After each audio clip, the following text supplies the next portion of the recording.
বীর মুক্তিযোদ্ধা lieutenant colonel অবসরপ্রাপ্ত শরীফুল হক ডালিম রচিত স্বৈরাচারী আওয়ামী সরকার কর্তৃক নিষিদ্ধ ও ইতিহাসের অজানা অধ্যায় যা দেখেছি, যা বুঝেছি, যা করেছি থেকে আজ পাঠ করছি ৬৬তম পর্ব। সংখ্যায় তুলনামূলকভাবে কম হওয়া সত্ত্বেও নিয়মিত বাহিনী অত্যন্ত বীরত্বের সাথেই এ পদ্ধতিতে যুদ্ধ করে। কোনো কোনো ক্ষেত্রে একটি রেজিমেন্টকে দুটি ব্রিগেডের বিরুদ্ধেও যুদ্ধ করতে হয়। সংখ্যায় কম থাকায় নিয়মিত বাহিনীর রণকৌশলের পরে কিছু পরিবর্তন করা হয়েছিল।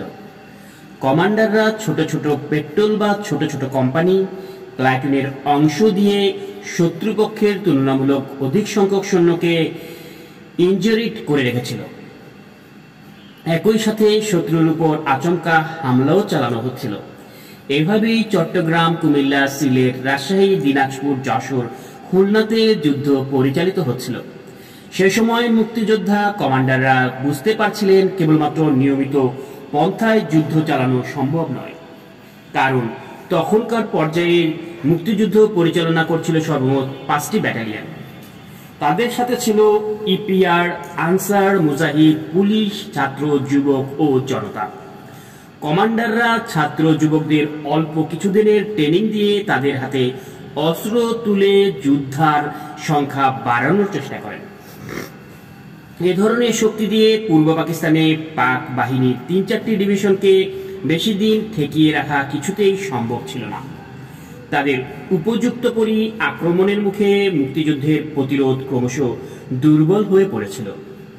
সেক্ষেত্রে শত্রুপক্ষের এই বিশাল শক্তিকে ধ্বংস করে দেশকে স্বাধীন করা অসম্ভব হয়ে ওঠে। তখনই কমান্ডাররা অনুভব করেন তাদের প্রস্তুত হতে হবে দীর্ঘস্থায়ী গেরিলা যুদ্ধের দিকে। এই 5টি ব্যাটালিয়নকে কেন্দ্র করে গড়ে তুলতে হবে এক বিশাল গেরিলা বাহিনী। একমাত্র বিশাল গণবাহিনী পারবে শত্রুপক্ষের সংখ্যাগরিষ্ঠতাকে নিউট্রালাইজ করতে। এই গণবাহিনী এমনভাবে সংগঠিত করতে হবে যেমন মানুষের পেটের অন্ত্রের একটি শক্তিশালী জীবাণু অন্ত্রটিকে ধ্বংস করে দিতে পারে, তেমনি ভেতর থেকে শক্তিশালী দক্ষ গেরিলা বাহিনী শত্রুর অস্ত্রকেও বিনষ্ট করে দেবে।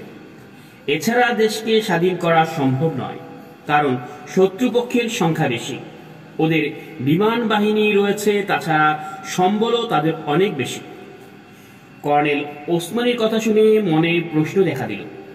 25শে মার্চ রাতে পাক বাহিনী যদি নিরীহ জনগণের উপর পৈশাচিক শ্বেত সন্ত্রাস না চালাত, একই সাথে East Bengal regiment, EPR, Ansar, মুজাহিদ, পুলিশ এবং অন্যান্য সামরিক ইউনিটগুলোর বাঙালি সদস্যদের উপর হামলা না চালাত, তবে কি স্বাধীনতা যুদ্ধের সূত্রপাত ঘটত?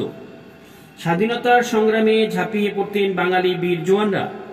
এই ধাঁধার জবাব ঐতিহাসিকরাই আগামীতে খুঁজে বের করবেন, সে বিশ্বাস নিয়ে এগিয়ে চললাম। কর্নেল ওসমানী বলে চলেছেন, আমরা বিশ্বাস ক্লাসিক্যাল গেরিলা ওয়ারফেয়ার করে দেশ মুক্ত করতে হলে বেশি দিন যুদ্ধ করতে হবে এবং ইতিমধ্যে আমাদের দেশ ধ্বংস হয়ে যাবে। আমাদের সবচেয়ে বড় সম্পদ জনসম্পদ, সেটা ধ্বংস হয়ে যাবে।